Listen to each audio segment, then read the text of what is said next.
graffiti-covered walls, kids breakdancing on cardboard, boomboxes blast beats, energy pulses through the streets.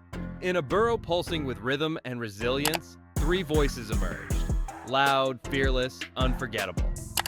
This was not just music, it was a movement born from concrete, crackling wires, and the raw energy of a city that never slept. These voices didn't just echo down streets, they carved their names into history. Each beat a declaration, each rhyme a revolution. They were sons of queens, raised on the grit and grind, and from their struggle came a sound that would shake the world. The basement hums with anticipation. Joseph "Run" Simmons leans into the mic with intensity, adjusting it with the care of a craftsman.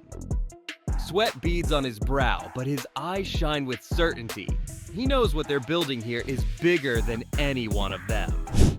Across the room, 𝐷𝐿 McDaniels is hunched over a notebook, furiously scribbling verses as if he's racing against time. Every line a bolt of lightning etched on paper. The silence between his pen strokes is filled with the crackle of vinyl and the low thump of bass echoing from nearby speakers. Beside them, Jason Jam Master J Mizell is in his element. The turntable's an extension of his body. He drops a needle on a record with precise flair, unleashing a beat that seems to light the room on fire. The sound explodes through the speakers, raw, unapologetic, alive. Together, they form more than a group. They form a legacy in the making. This is the genesis of Run-D.M.C, a trio fueled by passion, brotherhood, and a shared dream, poised to change the soundscape of music forever. Run-D.M.C and Jam Master Jay weren't just a group. They were a revolution wrapped in rhyme and steel-toe swagger. They didn't follow trends, they created them. With their Adidas lace tight and black fedoras tilted just right, they stomped onto the scene with a sound that defied the polished gloss of pop, and instead embraced the raw heartbeat of the streets. Their music wasn't just heard, it was felt. A thunderclap in the culture that announced a new era. They blended bravado with authenticity, confidence with conviction, speaking directly to a generation hungry for truth and rhythm. Their voice echoed beyond boroughs, booming through boomboxes and bouncing off brick walls, crossing state lines and racial lines with equal power. Loud snares punctuated their anthems, while sharp verses delivered street scripture that resonated from Queens to Compton. They brought the noise, yes, but they also brought the message, one of pride, resistance, and identity. This wasn't just entertainment, it was empowerment. Their presence on stage and on record was undeniable, like prophets with gold chains and beat machines, reshaping what it meant to be hip-hop. They shattered the mainstream ceiling, taking hip-hop from underground parties to global prominence, opening doors for generations to come. Run-D.M.C turned microphones into megaphones for the unheard. They brought the turntable to the forefront and made rap a force the world couldn't ignore. With Jam Master Jay's cuts sharper than a razor, and the vocal tag team of Run and D.M.C commanding attention like generals on a mission, their legacy became not just a chapter in music history, but a cornerstone of it. They didn't just play the game, they rewrote the rules. Run and D.M.C stand beside rock band Aerosmith, the energy in the room electric with anticipation. The clashing worlds of rock and hip-hop converge under the studio lights, setting the stage for something no one had seen or heard before. Beats thump, guitars wail, and the mic passes between genres like a torch. Sweat glistens, nods of mutual respect exchanged silently. In this charged moment, history doesn't just unfold, it explodes. A single session birthed a cultural quake. Walk This Way didn't just chart, it shattered walls. It dismantled the imaginary line between black and white music, between guitar riffs and turntable scratches. It was more than a hit, it was a reckoning. Radio stations scrambled, MTV adjusted, and fans leaned in, unsure but curious. Then they roared. This wasn't just collaboration, it was revolution. Forged in a sound booth, tracked on tape, and amplified by the defiant joy of two forces realizing they were stronger together than apart. What followed was nothing short of seismic.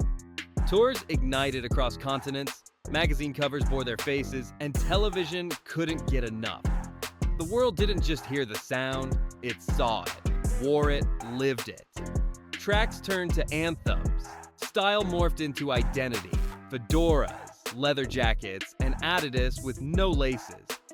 It wasn't just fashion, it was a declaration. This was hip-hop finding its global face, and rock finding a new rhythm. Together, they didn't just make a song, they made a statement. Kids in Tokyo, London, and Lagos mimic their look, rap their bars, live the movement. Across oceans and languages, the influence is unmistakable. Brimmed hats tilt just right, gold chains swing heavy, and boomboxes blast rhymes once born on New York pavement. In every freestyle cipher and graffiti-tagged wall, echoes of that studio session resound. What began as an unlikely alliance became a global force. Run-D.M.C and Aerosmith didn't just break records, they broke barriers. From basement parties to stadium stages, from street corners to fashion runways, they turned music into a cultural crossroads. They did more than entertain. They united worlds under one beat. What began in Queens spoke to corners across continents. The sound of the streets became the sound of the world. Hip-hop, once pushed to the edges, stepped boldly into the center, without apology, without dilution. Young voices rose with power, armed with the blueprint laid down by Walk This Way, borrowing the beat but telling their own truths. This wasn't just a moment, it was a movement. The collaboration proved that raw authenticity and fearless fusion could spark revolutions. And so it did, charting a new course for music, for style, for identity. It wasn't just about hits anymore, it was about history. Then the beat stumbles. News of Jam Master Jay's death breaks, and the world that once danced to his scratches falls into silence.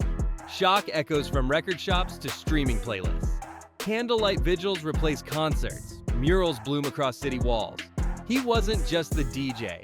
He was the pulse, the architect, the soul. But legends don't end. They echo. A pioneer fell, the beat paused, but never stopped. His influence, immortal. From street corners to sold-out arenas, the sound echoed, shaping generations. He wasn't just a part of the culture. He was the culture. As rhythms throbbed and verses cut through silence, his fingerprints remained on every bar, every hook, every anthem. The mic became more than a tool. It was a torch passed through time. Though one voice may have gone quiet, the cadence of his message still reverberates. Their legacy, cemented, their blueprint, studied, their power, enduring. They didn't chase trends, they set them. Run-DMC broke barriers, rewrote rules, and dared a generation to dream louder. With Adidas on pavement and rhymes like gospel, they bridged the gap between rebellion and respect, street and spotlight. The Hall of Fame doesn't just honor them, it acknowledges the cultural shift they commanded. The world watched and followed. They didn't just rhyme. They redefined what it meant to speak truth, with a mic, a beat, and no compromise. In a world of noise, they made meaning. In a time of division, they created unity through sound. Their message lives on, not just in vinyl grooves or digital waves, but in hearts and histories. This wasn't just music, it was movement, and the movement never dies.